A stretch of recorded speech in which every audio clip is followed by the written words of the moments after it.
ஓம் சாந்தி. எல்லோரும் குஷியாக இருக்கிறீங்களா? 5/4/2026 அவ்யக்த முரளி. Original date 15/11/2009. முரளியுடைய தலைப்பு சுயராஜ்யத்தின் ரிசல்ட்டை சோதனை செஞ்சு உங்களை மாற்றிக்கோங்க. இல்லை, எந்த அளவுக்கு கர்மேந்திரியங்கள் உங்கள் அதிகாரத்தில் இருக்குது, அதான் சுயராஜ்ய அதிகாரி இல்லையா? அப்படி இருக்கிறனான்னு செக் பண்ணி, அப்படி இல்லைன்னா சேஞ்ச் பண்ணிக்கோங்க. அதன் மூலமாக தான் நீண்ட கால ராஜ்ய அதிகாரியாக இப்போவும் ஆக முடியும், சொர்க்கத்திலையும் ஆக முடியும். இப்போ நீண்ட கால சுயராஜ்ய அதிகாரி, அங்கே நீண்ட கால தங்க சிம்மாசன அதிகாரியாக ஆவீங்க. இன்றைக்கி உள்ளத்தை கொள்ளை கொண்ட திலாராம் தந்தை தன்னுடைய அன்பு செல்வங்களான குழந்தைங்களை சந்திக்கிறதுக்காக வந்திருக்கிறார். ஏன் செல்லமானவர்கள்னு சொல்கிறாரு? ஏன்னா நீங்கள் ஒவ்வொரு குழந்தையுமே 3 ஆசனத்துக்கு அதிகாரிகள் இல்லையா? ஒன்று சுயராஜ்ய ஆசனம், இன்னொன்று பாப்தாதாவுடைய இதய சிம்மாசனம், 3வது நாளைய ராஜ்ய அரியாசனம், சொர்க்கத்தின் அரியாசனம். ஸோ அதனால தான் செல்லமான குழந்தைங்க அப்படின்னு சொல்கிறார். 3 ஆசன அதிகாரிகள். ஸோ 3 அரியணைக்கும் அதிகாரிகள் நீங்கள். உண்மையிலே நாளைய அரியணைக்கான பயிற்சியும் இங்கேயே தான் நீங்கள் பண்ணுறீங்க. ஸோ நாளைய அரியணைக்கான ஏற்பாட்டுக்கான முயற்சியும் இங்கேயே பண்ணுறீங்க. இப்போ நீங்கள் பண்ணுற முயற்சி தான் பல பிறவிக்கான ராஜ அதிகாரத்தை உங்களுக்கு வாங்கி கொடுக்குது. ஸோ அதான் சங்கம யுகம், அவ்வளோ உயர்ந்த யுகம் இல்லையா? உலகத்தில் எல்லாம் நீ பெரியவனா நான் பெரியவனான்னு அடிச்சுக்கிறத பார்க்குறோம். அங்கே விஷ்ணு பெரியவரா பிரம்மா பெரியவரான்னு ஒரு ஃபைட் வருமே, அந்த மாதிரி கடைசியில் சைலண்ட்டாக உலக ராஜ்யம் நமக்கு கிடைக்கிது. அதுக்கு நாம் பண்ண வேண்டியதெல்லாம் நம்ம கர்மேந்திரங்களை, நம்ம மனம் புத்தியை நம்ம கண்ட்ரோலில் எடுத்துகிட்டு வரணும். அவ்வளோதான். எடுத்துகிட்டு வர முடியுதா?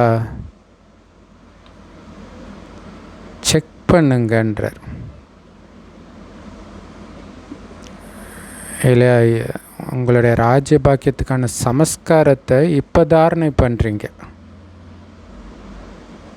ஏன்னா இப்போதைய முயற்சி தான் நாளைக்கு உங்களை ராஜ அதிகாரியாக மாற்றுது, தானாக ஆகிறது கிடையாது. அதனால் செக் பண்ணுங்க. இப்போ உங்களுடைய முயற்சி இயல்பாக இயற்கையானதாக இருக்குதா? நாளைக்கு ஒரே ராஜ்யம்தான் இருக்கும் இல்லையா? அந்த மாதிரி இன்றைக்கி உங்கள் மனம் நீங்கள் சொல்கிறத மட்டும் கேட்குதா? ஒரே ராஜ்யம்னா நான் ஒரு ராஜா சொல்கிறத உலகமே கேட்கும். அப்போ இந்த ஆத்மா ராஜா சொல்கிறத தான் மனம் புத்தி கர்மேந்திரம் எல்லாமே கேட்கணும். ஸோ அப்படி இருக்குதா? இல்லை அதுக்கு ஆளுக்கு நாட்டாமன்னுவாங்களே, அந்த மாதிரி இருக்குதா? முயற்சியில் ஒரே ராஜ்யம் இருக்குதா? அல்லது மாயா உங்கள் ராஜ்யத்தில் தடை போடுதா? ஒரு ராஜ்யத்துக்கு பதிலாக மாயின் தாக்குதல் நடக்குதா? ராஜ்யம் 2 இல்லை தானே? இன்றைக்கி நடக்கிற யுத்தத்தில் நீங்கள் பார்த்தீங்கன்னா, எந்த நாடு இன்னொரு நாடு அடித்தாலும், இப்போ உதாரணத்துக்கு உக்ரைனை ரஷ்யா அடிக்கும் பொழுது உடனே அவங்க டிக்ளேர் பண்ணுறது என்னென்னா, ஓகே, நீங்கள் மிலிட்ரியில் இருக்கிறவங்கள வேறு யாராவது அடுத்த ராஜ்யத்தை உருவாக்குங்க. அதேமாரி ஈரான் அடித்தோடனே அமெரிக்காவும் அதான் சொல்லிச்சு, வேறு ஒருத்தர் ராஜ்யத்தை உருவாக்குங்க அப்படின்னு. ஸோ அந்த மாதிரி தான் மாயா கூட என்ன பண்ணுது, அடித்து கர்மேந்திரியம் நீங்கள் டேக் ஓவர் பண்ணுங்க அப்படின்னு சொல்லுது. அதான் தாக்குதல் நடக்குதா? 2 ராஜ்யமாக இருக்குதா? அல்லது ஒரே ராஜ்யம் தான் இருக்குதா? ஏன்னா நாளைய ராஜ்யத்துடைய சிறப்பம்சமே ஒரே ராஜ்யம்ன்றது தான், உலகம் ஃபுல்லாக சேர்த்தே. ஸோ இன்றைய முயற்சி தான் நாளைக்கு நடக்குது ஒரே ராஜ்யமாக. ஸோ அதனால் இன்றைக்கி சுயராஜ்யம் இருக்குதான்னு செக் பண்ணுங்க. அல்லது சுயராஜ்யத்துக்கு இடையில் மாயா தடை போடுதா, சுயராஜ்யம் இல்லாமல் மறிக்குதா? 2 ராஜ்யம் இல்லை தானே. கொஞ்ச நேரம் மாயா, கொஞ்ச நேரம் ஆத்மான ஆட்சியில் பங்கீடு நடக்குதா?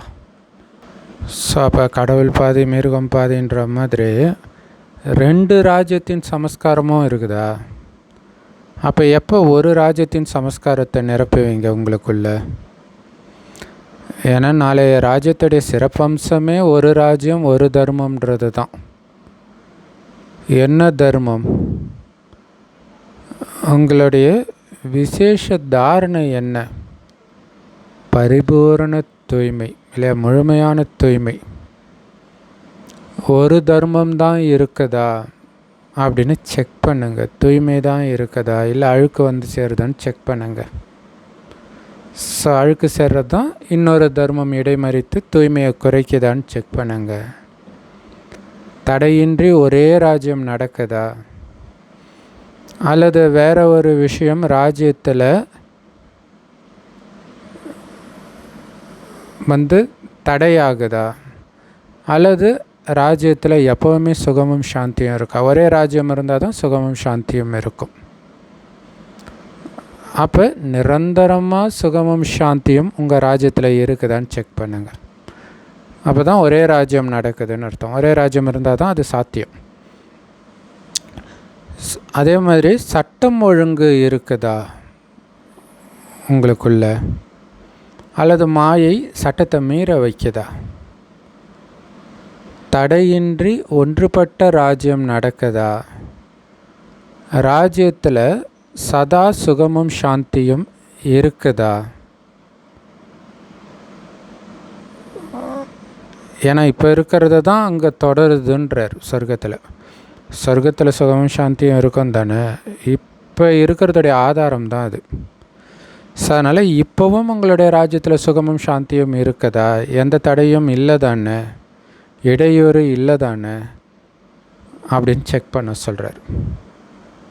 அல்லது சுயராஜ்யத்தில் மாயா தலையிட்டு அமைதியை கெடுக்குதா, குலைக்குதா? சுயராஜ்யத்தில் மாயை முடிவு எடுக்குதா? மாயை சந்தோஷத்தை கொடுக்குதா? இல்லையா? சுயராஜ்ய சந்தோஷம் உள்ளேருந்து வரணும், மாயையின் சந்தோஷம் வெளியிலேருந்து வருது.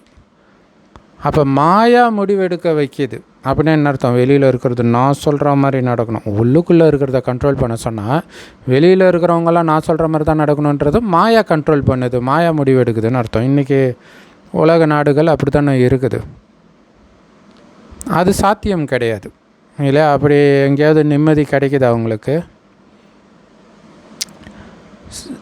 உலகம் ஃபுல்லாக பிரிட்டிஷ் பிடிக்கணும்னு நினச்சிது, நிம்மதியாக இருக்க முடிஞ்சுதா?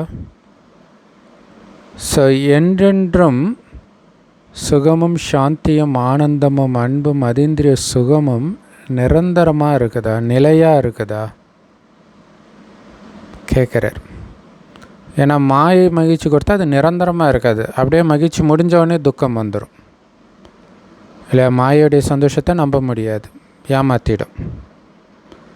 ஆனால் அதீந்திரிய சுகம் அது நிரந்தரமாக இருக்கும், அது ஆத்ம உணர்வில் வருது. ஸோ அப்படி குறை இருக்குதுன்னா ஏன் அப்படின்னு கண்டுபிடிச்சிட்டிங்களா? நாளைக்கு அனைத்து பிராப்திகளும் சுகமும் இருக்கிறதுனால தான் திருப்தியாக இருக்கிறீங்க. அதாவது சொர்க்கத்தில் சொல்கிறார், நாளைய வாழ்வில் எல்லாமே இருக்கும், சுகமும் இருக்கும், அதனால் திருப்தி இருக்குது. ஆனால் இன்றைக்கி நீங்கள் பண்ணுற முயற்சியின் ஆதாரத்தில் தான் அதெல்லாம் வருதுன்னா, இன்றைக்கி முயற்சியிலே குறை இருந்தால் நாளைக்கு எப்படி நீண்ட கால ராஜ்யம் நீங்கள் அடைய முடியும்? ஏன்னா எல்லாத்துக்கும் ஆதாரம் இன்றைக்கி நீங்கள் பண்ணுற முயற்சி தான். இன்றைக்கி ஏதாவது ஒரு குறை இருந்தாலும் நாளைக்கு பரிபூரண ராஜ்யம் நடக்க முடியாது, அடைய முடியாது. சின்ன குறை இருந்தால் கூட பரிபூர்ண ராஜ்யத்தை உங்களால் அடைய முடியாது. நீண்ட கால சுயராஜ்ய பயிற்சி தான் நாளைக்கு ராஜ்ய அதிகாரியாக உங்களை மாற்றுது. ஸோ அப்போ எவ்வளோ கவனம் இருக்கணும் பாருங்க இல்லையா? பரிபூர்ண ராஜ்யம்னா என்ன அர்த்தம்? முழு ராஜ்யம் 2500 வருஷம் முழுசாக ராஜ்யம் பண்ணணுன்னா இப்போ ஒரு குறை கூட இருக்கக்கூடாது. அப்போ என்ன பண்ணணும்? நீண்ட கால சுயராஜ்ய பயிற்சி இருக்கணும். இதுதான் நாளைக்கு உங்களை ராஜ்ய அதிகாரியாக நீண்ட காலத்துக்கு மாற்றுது. இப்போ எந்த அளவுக்கு சுயராஜ்ய அதிகாரியோ அந்த அளவுக்கு அங்கே ராஜ்ய அதிகாரியாக இருப்பீங்க. நீண்ட கால முயற்சி இல்லைன்னா பலனும் அதே மாதிரி குறைவாக தான் கிடைக்கும். ஸோ அப்போ நான் முழு ராஜ்யத்தை அடையணும். ராஜ்யத்தை அடையிறது லட்சம் இல்லை, முழு ராஜ்யத்தை அடையணும். அப்போ முழு தூய்மையாக இருக்கணும், முழு சுயராஜ்ய அதிகாரியாக இருக்கணும். இல்லைன்னா பலன் குறைஞ்சிடும். இதில் கவனம் கொடுக்கணும். அதனால் நேரத்துக்கேற்ப பாப்தாதா எச்சரிக்கை கொடுக்கிறார். எதுக்கு? நீண்ட கால முழுமையான பரிபூரணத்தன்மை இருக்கணும் அப்படின்னு எச்சரிக்கை கொடுக்கிறார். இல்லை, பரிபூரணத்தன்மைன்ற சம்பூர்ணத்தன்மை, முழுமைத்தன்மை நீண்ட காலத்துக்கு இருக்கணும். அந்த பர்ஃபெக்ட் ஸ்டேஜ் இப்போவே இருக்கணும் நீண்ட காலத்துக்கு. இல்லை, என்னை பார்த்தா பாபா தெரியணுன்றார்லையா, அந்த அளவுக்கு இருக்கணும். உங்களுக்குள்ளே பாபா வந்துட்டாரோன்னு சந்தேகப்படுற அளவுக்கு உங்கள்கிட்ட எந்த குறையும் கண்டுபிடிக்க முடியாத அளவுக்கு பக்காவாக இருக்கணும். அதனால் உங்களை பரிபூரணத்தன்மை அடைய பெற்றவராக ஆக்குங்கள். உங்களை அப்படி மாற்றிக்கோங்க. பரிபூரணம் அடைஞ்சிட்டேன், அதுக்கு இப்போ நீங்கள் முயற்சி பண்ணி உங்களை பரிபூரணத்தன்மை அடைய பெற்றவராக ஆக்குங்கள்.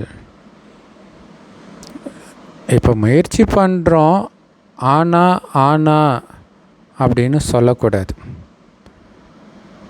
இது நடந்துடும், இது ஆகிடும், இல்லையா? ஆகியே தீரணும். ஒரு டைமில் ஆகிடும் அப்படி இருக்கக்கூடாது. இந்த சமஸ்காரம் 21 பிறவிக்கு அழிவற்ற நீண்டகால ராஜ்ய அதிகாரத்தை உங்களை அடைய விடாமல் பண்ணிடும். முயற்சி பண்ணுறோம் ஆனால் நடந்துடும், இப்போ கொஞ்சம் குறை இருக்குது இப்படின்னீங்கன்னா அங்கே அழிவற்ற ராஜ்யத்தை அடைய முடியாமல் பண்ணிடும்ன்றார். எவ்வளோ எச்சரிக்கையாக இருக்கணும் பாருங்கள், இல்லையா? சின்ன காமத்தின் லேசான போதை கூட இருக்கக்கூடாதுன்னுவார். கோபத்தின் லேசான அம்சம் கூட இருக்கக்கூடாதுன்னுவார். பற்று லேசாக எனக்கு பிடிச்சிருக்குது அது கூட இருக்கக்கூடாதுன்றார். அப்படி இருந்தால் முழுசாங்க ராஜ்யத்தை உங்களால் அடைய முடியாதுன்றார். இப்போ எவ்வளோ எச்சரிக்கையாக இருக்கணும். ஸோ அதனால தான் பாபா எப்போவுமே எச்சரிக்கை கொடுக்கிறார். மாயின் புயல் எப்போ வந்தாலும் அதை பரிசாக மாற்றிடுறீங்களா செக் பண்ணுங்க. பரிசாக மாறுதா அப்படின்னா என்ன அர்த்தம்? அந்த மாயையை ஜெயிக்கிறீங்களா? புயல் கிடையாது, அது நமக்கு ஒரு பரிசு.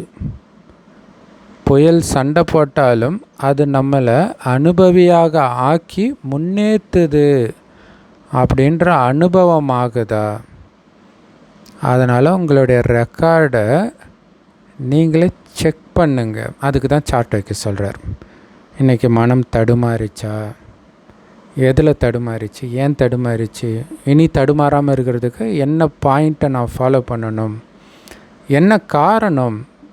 அது என்ன எச்சரிக்கையாக இருக்கணும் இனிமேல்ட்டு? இதெல்லாம் சார்ட்டு வைக்கணும். அது ரொம்ப முக்கியம். அதுதான் சோதனை செய்வீங்கன்னா அதான் அர்த்தம். எந்த அளவுக்கு சோதனை செய்கிறீங்களோ அந்த அளவுக்கு தான் மாற்றமும் ஏற்படும்ன்றார். செக் பண்ணாமல் தானாலாம் நடக்காது இல்லையா? ஸ்கூலுக்கே ப்ராக்ரஸ் ரிப்போர்ட்டுன்னு செக் பண்ணுறாங்கல்ல, இவன் எவ்வளோ மார்க் எடுக்கிறான்ட்டு. ஸோ ஒவ்வொருத்தரும் உங்களுடைய ரெக்கார்டை செக் பண்ணுங்கள். முதல்ல ரெக்கார்டு வைக்கணும், அப்போ தானே செக் பண்ண முடியும். செக் பண்ணுறீங்களா? ஸோ தினமும் உங்களை அந்த மாதிரி செக் பண்ணுறவங்க, அதாவது சார்ட் எழுதுகிறவங்க கை உயர்த்துங்க. அப்பப்போ எழுதுகிறவங்க இல்லை, தினமும் சோதிப்பவர். ஸோ தினமும் செக் பண்ணி உங்களை மாற்றுங்க. ஏன்னா நேரத்தின் முக்கியத்துவத்தை பாப்தாதா நீண்ட காலமாக சொல்லிட்டு வர்றார். இந்த சங்கமயுகத்துடைய முக்கியத்துவத்தை நேரத்தையும் பார்க்குறீங்க. மனித மனம் அதிகமாக புண்படுது இன்றைக்கி உலகத்தில். ஆனால் உங்கள் மனசில் எந்த கவலையும் கிடையாது இல்லையா? உங்களுடைய மனதில் பாபாவை பற்றிய சிந்தனை தான் இருக்குது. ஸோ உங்களை கருவியாக பணிவானவராக ஆக்குனவர் தந்தைன்னு உணர்றீங்க இல்லையா? எல்லா பொறுப்பும் அவர்கிட்ட வந்துடுச்சு. அதனால் எந்த கவலையும் இல்லை. ஏன்னா செய்பவர் செய்ய வைக்கிறார் இந்த கருவியை. அப்படின்ற நினைவு தான் உங்களை சதா முன்னேற்றிக்கிட்டே இருக்குது. இப்போ ஒவ்வொருத்தரும் இந்த சங்கமயுகத்தில் ஒவ்வொரு நொடியும் சுபமாக இருக்குதா, அதாவது சுபமாக யூஸ் பண்ணிக்கிறீங்களா? ஒவ்வொரு எண்ணமும் சுபமான எண்ணத்தை தான் உருவாக்குறீங்களா அப்படின்னு செக் பண்ணுங்க. ஏன்னா இதிலே சொல்லுவாங்க இல்லையா, அஞ்ஞானத்திலே நொடியை பற்றி கவனம் வச்சிங்கன்னா அது நிமிடத்தை பற்றி அதுவே பார்த்துக்கும். அதுவே மணியை பற்றி, நாளை பற்றி, வருடத்தை பற்றி பார்த்துக்கும். ஏன்னா எல்லாமே நொடியினால் உருவானது தானே. அதனால் ஒவ்வொரு நொடியும் செக் பண்ணுங்க. எண்ணம் சுபமான எண்ணம் தான் உருவாக்குறேன்னா. ஏன்னா ஒரு நொடி கூட ரொம்ப ரொம்ப மதிப்பு வாய்ந்தது இல்லையா? ஒரு நொடி ஒரு வருஷத்துக்கு சமம்னு சொல்கிறார் பாபா. அப்படி இருக்கும் பொழுது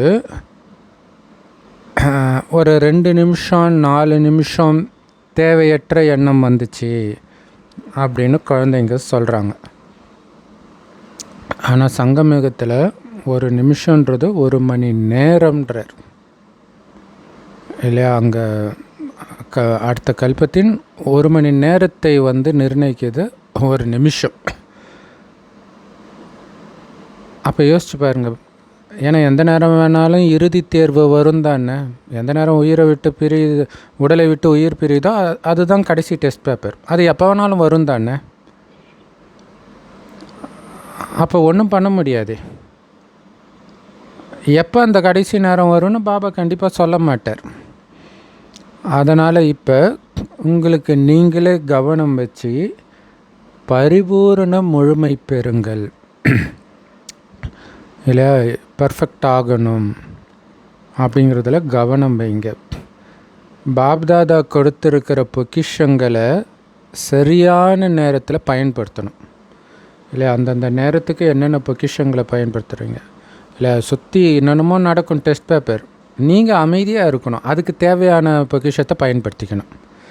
அமைதி இழந்தீங்கன்னா பொக்கிஷத்தை பயன்படுத்தலைன்னு அர்த்தம். அப்போ தான் நீங்கள் அந்த பொக்கிஷங்களின் அதிகாரின்னு சொல்ல முடியும். ஸோ அதிகாரியுடைய சிறப்பு என்ன? நேரத்துக்கு ஏற்ப, தேவைக்கு ஏற்ப அந்த பொக்கிஷத்தை செயல்படுத்துவார். ஸோ உள்ளடக்கும் சக்தியை வா அப்படின்னோடனே வந்துடணும். கடன்னு இல்லையா? ஒரு கோபப்படுத்துகிற மாதிரி ஒரு சூழ்நிலை வருது, டக்குன்னு உள்ளடக்கும் சக்தி வரணுன்னா வந்துடணும். வார்த்தையை விட்டுறக்கூடாது.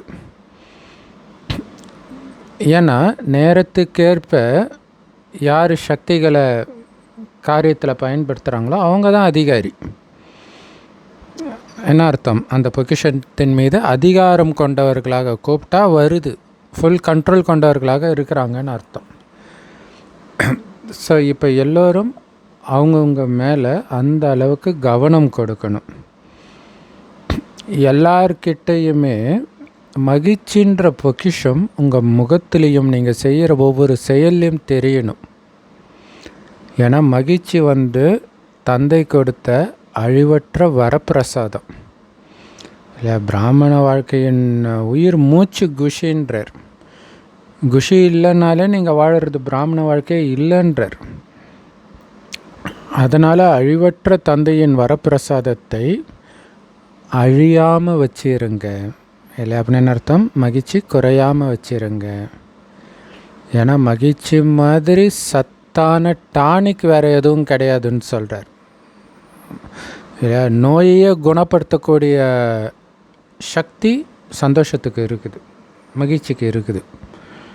ஸோ அதை தானே ஏதோ ஒரு வசூல் ராஜா எம்பிபிஎஸ் படத்துடைய தீமே இல்லை, நாளைக்கு சாக போகிறவனுக்கு சந்தோஷம்தான் ரொம்ப முக்கியம் அப்படின்னு எடுத்திருப்பாங்க. அதேமாரி மகிழ்ச்சி மாதிரி சொத்தும் எதுவும் கிடையாது இல்லை. ஏழையின் சிரிப்பில் இறைவனை காண்கிறேன்னு சொல்லுவாங்க இல்லையா.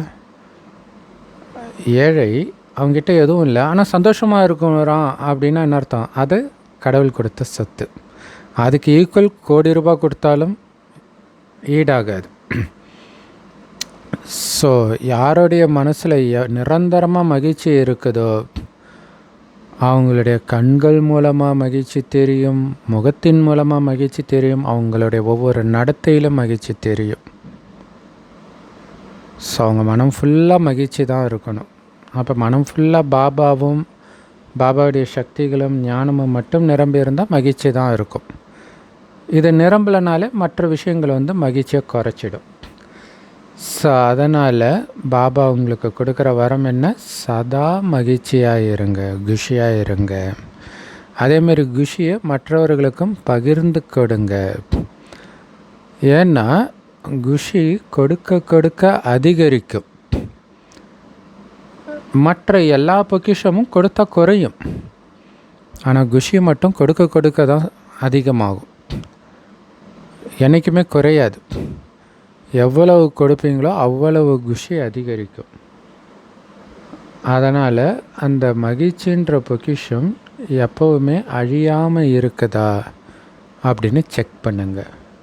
ஸோ இப்போ பாபா விசேஷமாக உள்நாட்டு குழந்தைக்கும் வெளிநாட்டு குழந்தைங்களுக்கும் வாழ்த்து கொடுக்கிறார் ஒரு விஷயத்துக்காக. எந்த விஷயத்துக்காக தெரியுமா?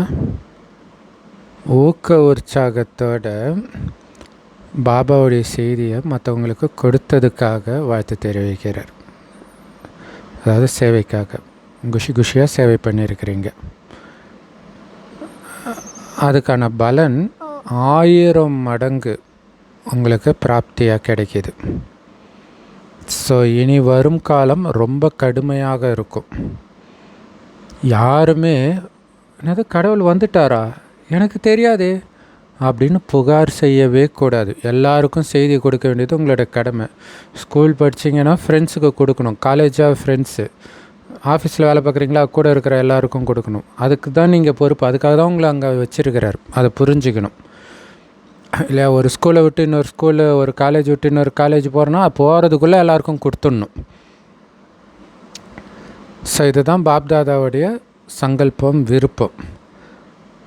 ஸோ இதனால் எல்லோருமே ஊக்க உற்சாகத்தோட தைரியத்தோட அவங்கவுங்க விதிப்படி செயல்பட்டீங்க. ஸோ இது வரைக்கும் கரெக்டாக தான் பண்ணியிருக்கிறீங்க. இனியும் எந்த ஒரு மூலையிலும் பாபா வந்த செய்தி சென்று சேராமல் நின்றுடக்கூடாது. இதில் தனக்கான சுயமுயற்சியும் முன்னேற்றமும் கூட அடங்கி இருக்குது இல்லை. சேவை செய்கிறது லிஃப்ட்டுன்றார் இல்லையா. உலக ஆத்மாக்களுக்கும் இதனால் நன்மை இருக்குது, கரெக்டு தானே இல்லையா. ஒன்று உங்களுக்கும் பொக்கிஷம் வருது. நேற்று சொன்னார் இல்லையா, உங்களுடைய பாக்கியத்தை உயர்த்திக்கிறீங்க சேவை செய்கிறதன் மூலமாக.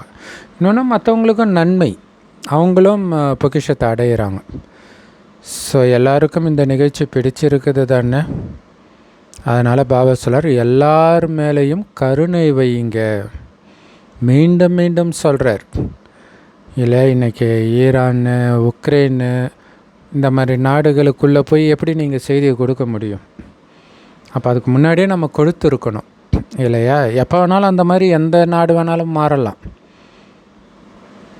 ஏன்னா இப்போவே மனிதர்கள் துக்கம் தாங்காமல், அமைதி இல்லாமல் மனசில் சொல்கிறாங்க, துக்கம் தாங்க முடியலன்ட்டு. அதனால் எல்லோருக்கும் கருணை காட்டுங்க. ஏன்னா அவங்க சொல்கிறாங்க, கருணை காட்டுங்கன்னு கூப்பிட்றாங்க கடவுளை. தெய்வங்களாகிய நம்மளை தான் கூப்பிட்றாங்க. நீங்கள் தானே கடவுளுக்கு துணைவர்கள். உங்கள் மூலமாக தானே ஒவ்வொருத்தரையும் கருணை உள்ளம் கொண்டவராக பாபா பார்க்க விரும்புகிறார். இல்லை, நீங்கள் கருணை கொண்டவராக மாறி மற்றவங்களுக்கு ஞானத்தை கொடுத்து அவங்களும் கருணை கொண்டவராக மாறணும். அதனால தான் முருகனுக்கு அவ்வளோ மகிமை. நேற்று யாரோ பேசியிருந்தாங்க, சிவனை விட ஒருபடி மேலே முருகன் சொல்கிறாங்க. ஸோ அப்போ அந்த அளவுக்கு நம்மளை உயர்த்தி சொல்கிறாங்கன்னா அந்த அளவுக்கு கருணை உள்ளம் கொண்டவராக நம்ம மாறணும்ல. ஸோ இந்த துக்கமயமான உலகம் சுகமயமாக மாறணும் அப்படிங்கிறது தானே உங்களுடைய விருப்பமும். அப்போ சுகமயமான உலகம் வரணும் அப்படின்னா இந்த துக்கமயமான உலகம் அழியணும். இந்த அசாந்தி நிரம்பிய உலகம் அழிஞ்சு தான் ஆகணும். ஸோ அதனால தான் சூழ்நிலையெல்லாம் மாறுது இல்லையா? உலக அழிவை நோக்கி போகிறத பார்க்குறோம். ஸோ இந்த செய்தி தான் பாபா இன்றைக்கி கொடுக்குறார். எல்லோருக்கும் செய்தியை சென்று சேர வையுங்கன்ட்டு. மனம், சொல், செயல், நடத்தையில் சேவையுடைய வேகம் அதிகமாகணும். மனதாலேயும் செய்கிற சேவையும் சரி, வார்த்தையினால் செய்கிற சேவையும் சரி, செயல் மற்றும் நடத்தையின் மூலமாகவும் சேவையின் வேகம் அதிகமாகணும். உங்களுடைய ராஜ்யத்தை அருக கொண்டுட்டு வாங்க இல்லையா? எந்த அளவுக்கு சேவையின் வேகம் அதிகம், அதாவது உங்களுடைய எண்ணம், ஒவ்வொரு எண்ணமும் சுபபாவனையாக இருக்கணும். அதான் மனதின் சேவை. வார்த்தை இனிமையாக இருக்கணும், ஞானத்தை சொல்லணும். செயல், நடத்தை பாபா வெளிப்படுத்துகிற மாதிரி இனிமையானதாக இருக்கணும். ஸோ இதில் வேகமாக இல்லை, இது எல்லாமே சேவை தான், அதை புரிஞ்சுக்கணும். இதன் மூலமாக தான் உங்கள் ராஜ்யம் பக்கத்தில் வருது. இதுதான் இயேசு பரலோக ராஜ்யம் சமீபத்தில் இருக்கிறதுன்னு சொல்கிறார். ஸோ இப்போ யாரெல்லாம் முதல்ல பாபா சந்திக்க வந்திருக்கிறீங்க, கை தூக்க சொல்கிறார், ஏந்திச்சு நிற்க சொல்கிறார், எல்லோருக்கும் வாழ்த்து சொல்கிறாரு. பரவாயில்ல, முடிவுக்கு முன்னாடியே வந்துட்டீங்க இல்லையா? ஸோ 2009 முரளி இது, 17 வருஷத்துக்கு முன்னாடியே சொல்கிறார், நல்ல முடிவுக்கு முன்னாடியே வந்துட்டீங்கன்ட்டு. அப்போ இன்னும் முடிவின் விளிம்பில் இருக்கிறோம் நாம் இல்லையா? புது பிறவி எடுத்திருக்கிறீங்க. எல்லாரும் சார்பாகவும் பாப்தாதா மற்றும் குழந்தைங்க எல்லாருடைய வாழ்த்துக்களும் பாபா கொடுக்குறார். பிராமண பரிவாரத்தை பார்த்து மகிழ்ச்சி வருதா? ஸோ இப்போ வந்திருக்கிறவங்களுக்கு பாபா என்ன தெரியுமா சொல்கிறாரு? அதிக காலம் முடிஞ்சிச்சு ஆல்ரெடி, இன்னும் கொஞ்ச நேரம்தான் இருக்குது. அதனால் முயற்சியை தீவிரப்படுத்தணும். தீவிர முயற்சியாளர்களால் மட்டும்தான் இப்போ முன்னேறி போக முடியும். ஏன்னா டைம் நடக்கிறதுக்கான டைம் இல்லை, பறக்கிறதுக்கான டைம். பறக்கும் கலையில் முயற்சி செஞ்சால் தான் இறுதியில் வந்தாலும் அப்பாவுடைய ஆஸ்தியை முழுமையாக பெறும் உரிமையை அடைய முடியும். அந்த உரிமை உங்களுக்கு இருக்குது. அப்போ அதை அடையணும் அப்படின்னா பறக்கும் கலையில் முயற்சி பண்ணணும். நடக்கிற டைம் கிடையாது. இப்போ ஒவ்வொரு நொடியும் மகிழ்ச்சியாக இருக்கணும் இல்லையா? சேவை செய்கிறதுலையும் சரி, சுய புருஷார்த்தத்துலேயும் சரி மகிழ்ச்சியாக இருக்கணும். ஏன்னா நினைவுலையும் சேவையிலும் இருந்தாலே நீங்கள் மகிழ்ச்சியாக தான் இருப்பீங்க. எல்லோருக்கும் இந்த செய்தியை கொடுங்க. நல்லது. இன்றைக்கி பாப்தாதா சொன்ன சுயராஜ்ய அதிகாரியாகி சுயராஜ்யத்தின் ரிசல்ட்டை செக் பண்ணுறதன் மூலமாக நீண்டகால மாற்றம் செய்ய முடியும். இல்லை இப்போ எங்கெங்கெல்லாம் தடுமாறினீங்க அதெல்லாம் செக் பண்ணி மாற்றிக்கோங்க. அப்போ தான் நீண்டகால பதவி அடைய முடியும். எனக்கு முதல்ல ரொம்ப முக்கியமானது அதிவேகத்தில் போகணும், செக் பண்ணி சேஞ்ச் பண்ணிக்கணும். சுயராஜ்ய அதிகாரியாக நீண்ட காலமாக இருக்கணும். ஏன்னா நீண்ட கால ராஜ்யம் நடத்துறதுக்கு இது ரொம்ப ரொம்ப அவசியம். எது? சுயராஜ்ய அதிகாரம் நீண்ட காலம் இருக்கணும். ஸோ இந்த நீண்டகால முயற்சி தான் நீண்டகால பலனை உங்களுக்கு கொடுக்கும். நீண்டகால அதிகாரியாக உங்களை மாற்றும். அதனால் நீண்டகால முயற்சின்றதை அண்டர்லைன் பண்ணி வைங்க, செக் பண்ணி மாற்றுங்க. ஸோ பாப்தாதாவுடைய இதய ஆசனத்தில், இதய சிம்மாசனத்தில் இருக்கிற குழந்தைங்க ஒவ்வொருத்தருக்கும் பாப்தாதா தினமும் அமிர்த வேலையில் சிறப்பான சக்திகளை கொடுக்குறாரு. யாருக்கு? இதய சிம்மாசனத்தில் இருக்கிற குழந்தைங்களுக்கு. யார் இதய சிம்மாசனத்தில் இருப்பாங்க? அமிர்த வேலையில் இருந்து பாபா சொன்ன அத்தனையும் பண்ணுறவங்க. அவங்களுக்கு தானே சக்தி கொடுக்க முடியும். அமிர்த வேலை ஏந்திரிக்கவே இல்லை, தூங்கிட்டு இருக்கிறாங்கன்னா எப்படி சக்தி கொடுக்க முடியும்?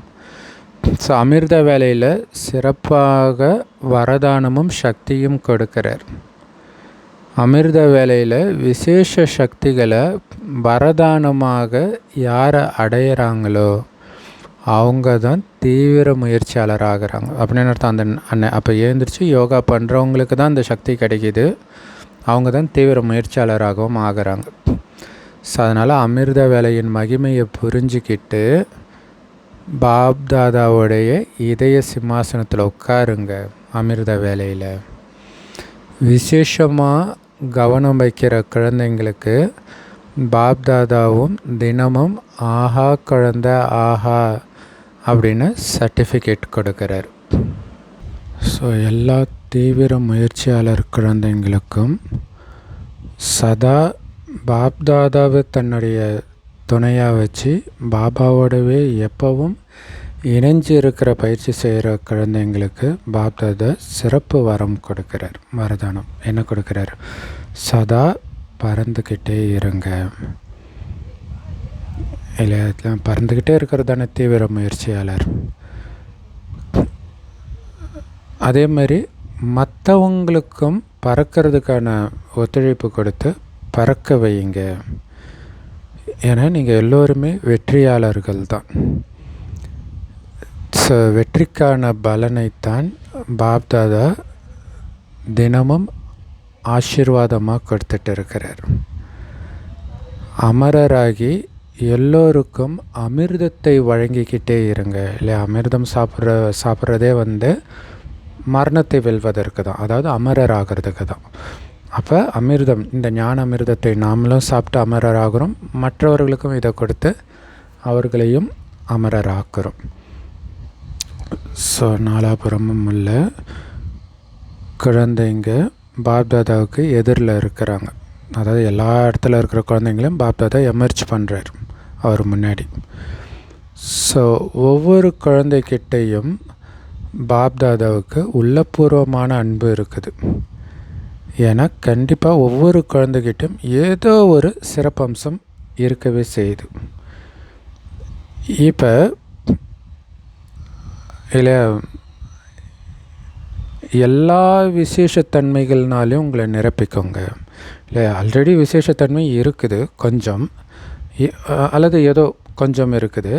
இப்போ எல்லா விசேஷத்தன்மையும் உங்களுடையதாக மாற்றிக்கணும்.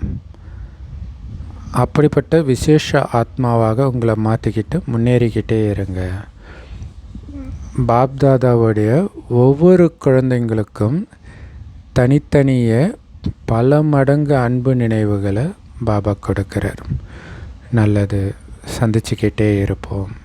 நமஸ்தே.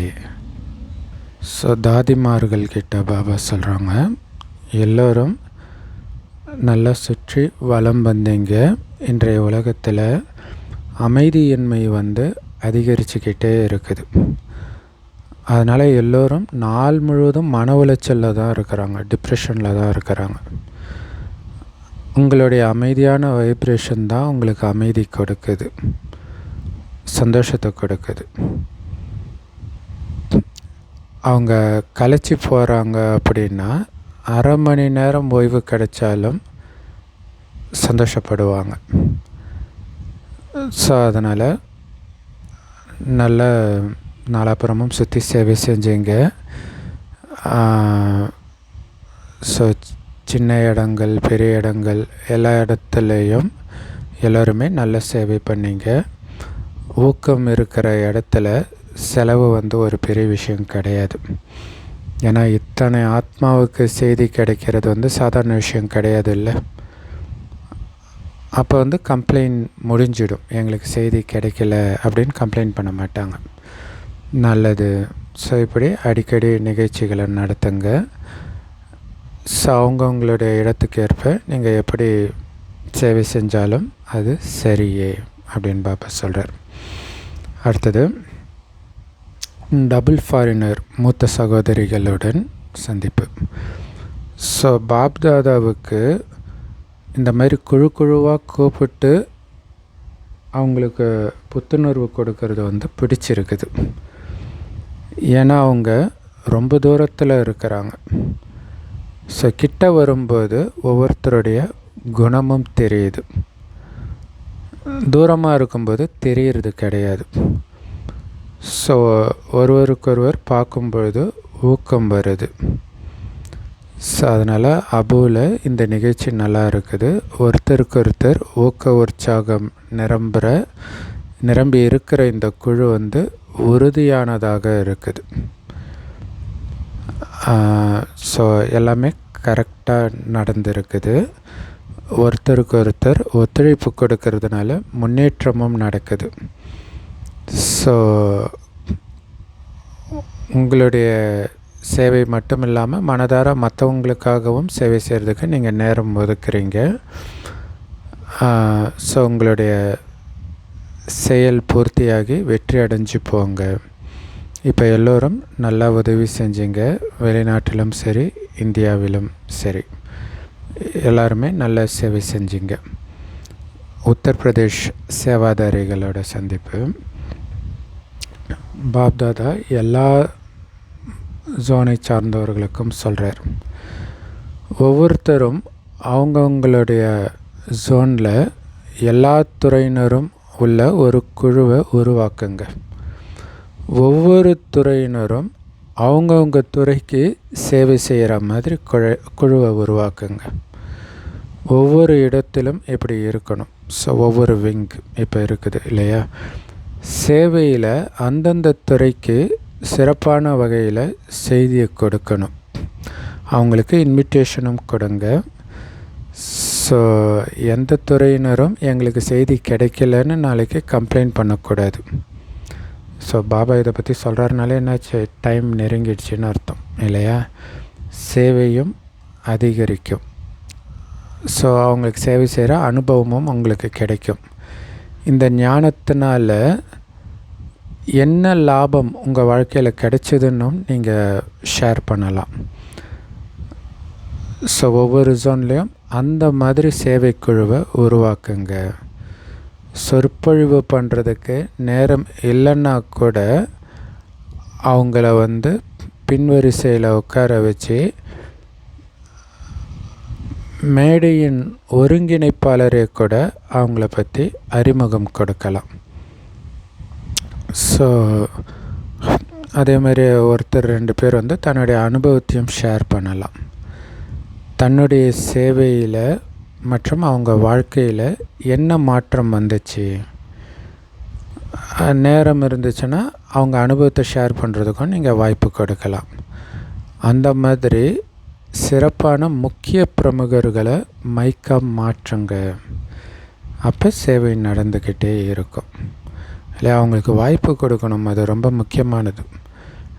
நிறைய விஐபிக்கள் பாபா குழந்தைங்களாக இருக்கிறாங்கன்றத இந்த அமைதி அறை அனுபவத்தில் அதில் பார்த்தோம். நிறைய பேர் பேசுனாங்க. இப்போ அவங்கள தினம் தினம் பேச வைக்கணும். அப்போ தான் செய்தி போகும் எல்லாருக்கும் இல்லையா. நல்லது. உத்தரப்பிரதேசை சார்ந்தவங்க சிறப்பாக பிரம்மா பாபாவுடைய பாலனை பெறும் அதிகாரத்தை அடையிறாங்க. ஸோ உத்தரப்பிரதேசை சார்ந்தவர்களுக்கு தான் பிரம்மா பாபாவுடைய பாலனை பெறக்கூடிய அதிகாரம் கிடைச்சிது.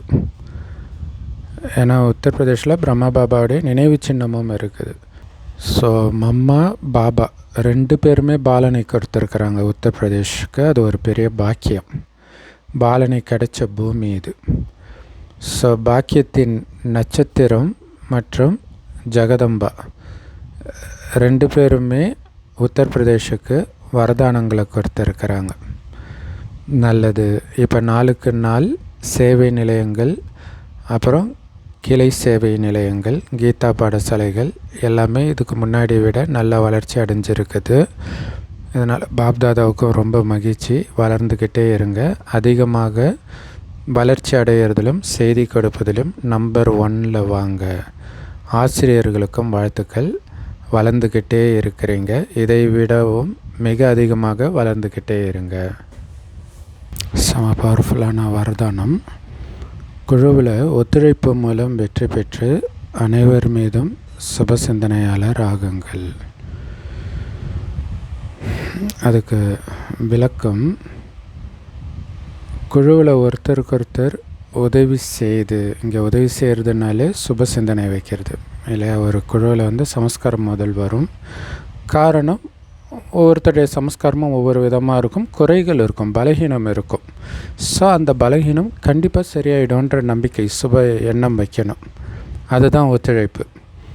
ஸோ இந்த ஒத்துழைப்புனால் உருவாகிற அந்த கோட்டை மிகப்பெரிய ஆச்சரியத்தை உருவாக்குன்றார் இல்லை, விந்தை செய்யும் அப்படிங்கிறார். ஸோ ஒருத்தருக்கொருத்தர் மேலே சுப சிந்தனைன்ற ஒத்துழைப்பு மட்டும் நீங்கள் வச்சிங்கன்னா அந்த கோட்டைக்குள்ளே மாயையால் வர்றதுக்கு கூட தைரியம் இருக்காதுன்றார் இல்லை. ஒருத்தர் மூலமாக உங்களுக்கு கோபத்தை உருவாக்குறதுக்கு ட்ரை பண்ணுது. ஆனால் நீங்கள் அதை கருணையாக மாற்றிட்டிங்கன்னா மாயா எப்படி அங்கே வரும்? ஸோ அதனால் குழுவில் அந்த ஒத்துழைப்பு சக்தி வரணும்னா என்ன பண்ணணும் தெரியுமா?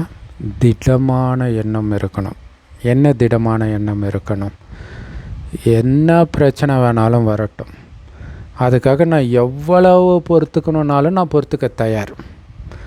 அப்படி பொறுத்துக்கிட்டு அதை எதிர்கொண்டு வெற்றி அடைந்து காமிப்பேன்ற திட எண்ணம் இருக்கணும். அப்போ தான் அந்த குழுவில் ஒத்துழைப்பு சக்தி வரும் இல்லை. எப்படிப்பட்டவரோடும் என்னால் அனுசரித்து போக முடியும் அப்படின்னு எடுத்துகிட்டு வரணும். இதன் மூலமாக மற்றவர்களும் மாற ஆரம்பிப்பாங்க. அவர் எப்படி இவ்வளோ பொறுத்துக்கிறாரு? ஏன்னா பாபா தினம் தினம் முரளியில் சொல்கிறாரு, சொல்ல சொல்ல ஒரு நாள் இல்லைனாலும் ஒரு நாள் இந்த மாதிரி தானே அவர் இருக்கிறாரு, அந்த மாதிரி நம்ம மாறணும் அப்படின்னு நம்மளை கவனிக்க ஆரம்பிப்பாங்க. சூப்பரானது இல்லையா? நாம் செய்கிறத பார்த்து மற்றவங்க மாறணும், அதுதான் முக்கியம். ஸ்லோகன் ரொம்ப பவர்ஃபுல்லானது. ஸ்லோகனும் எந்த விதமான ஆசை வந்தாலும் நல்லவராக அவங்களால இருக்க விடாதுன்றார். அதனால தான் ஆசைன்னா என்னன்னே தெரியாத நிலை இருக்கணுன்றார் இல்லை. அரசியல்வாதிகள் ஊழல்லாம் பண்ணுறாங்க, அவங்க மேலே நம்பிக்கை வச்சு தான் மக்கள் ஓட்டு போட்டு வராங்க. ஒரு சின்ன ஆசை வரும், அவ்வளோதான், ஊழல் மேலே ஊழல். ஸோ அதனால தான் ஆசைன்னா என்னன்னே தெரியாதவர் ஆகுங்க. நம்மளுடைய ஆட்சி ஊழலற்ற ஆட்சி அரை கல்பத்துக்கு இருக்க போகுது. ஸோ அதுக்கு ஆசைன்னா என்னன்னே தெரியாத மனநிலையை இப்போவே உருவாக்கணும். ஏன்னா ஆசை வந்துடுச்சு, விஷம் வந்துடுச்சுன்னு அர்த்தம், கெட்டவனை ஆக்கிடும். அவ்யக்த இஷாரா. மகானாகணும்னா இனிமை மற்றும் பணிவுன்ற குணங்களை தாரணை பண்ணுங்க. எப்படி இனிப்பான ஒரு பொருள் சாப்பிட்டீங்க அப்படின்னா கொஞ்ச நேரத்துக்கு வாய் இனிப்பாக இருக்கும் இல்லையா, மனம் சந்தோஷமாக இருக்கும். அதே மாதிரி நீங்களே இனிமையானவராக ஆகிட்டீங்கன்னா எப்படி இருக்கும் யோசிச்சு பாருங்கள். உங்களுடைய வார்த்தைகள் எப்போவுமே இனிமையாக இருக்கணுன்றார். நேற்று அதை தானே சொன்னார். நீங்கள் பேசுகிறது முத்து மழை பொழியிற மாதிரி இருக்கணுன்னார். ஸோ அதை ஈஸியாக தாரணை பண்ணுன்றதுக்காக தான் நம்ம அதை தம்ப்நெயிலாகவே அதை வச்சுருப்போம். ஸோ சதா உங்களுடைய வார்த்தைகளை இனிமையாக பார்த்துக்கோங்க. இனிமையான வார்த்தை தான் நான் பேசுவேன் இல்லை. எதை பேசினாலும் முதல்ல அதில் இனிமை இருக்குதா, சுகர் கோட்டிங்னு சொல்லுவாங்க இல்லையா, அந்த மாதிரி இனிமைத்தன்மையோடு பேசணும் எதாக இருந்தாலும். அது ரொம்ப முக்கியம். நல்ல விஷயமே இனிமையாக இல்லைன்னா அது வேஸ்ட்டு தானே. கனி இருப்ப காய் கவர்ந்துட்டு அப்படின்ட்டு திருக்குறளில் இருக்கும் இல்லையா. இனிய வார்த்தை இருக்கும்போது இனிமை இல்லாத வார்த்தையை பேசுகிறது கனியை விட்டுட்டு காயை சாப்பிட்ற மாதிரின்னு வள்ளுவர் சொல்லியிருப்பார். ஸோ அதனால் நீங்கள் பேசுகிற இனிய வார்த்தை முதல்ல உங்களுக்கே மகிழ்ச்சி கொடுக்கும், மற்றவர்களையும் மகிழ்ச்சிப்படுத்தும். அதனால் இந்த விதியை நீங்கள் ஃபாலோ பண்ணிங்கன்னா எல்லாருடைய வாயும் இனிப்பாக இருக்கும். அப்படி இனிப்பாக ஆக்கிக்கிட்டே இருங்க. இல்லை நீங்கள் இனிமையாக பேசுனீங்கன்னா மற்றவங்களும் இனிமையாக தான் உங்கள்கிட்ட பேசுவாங்க இல்லையா.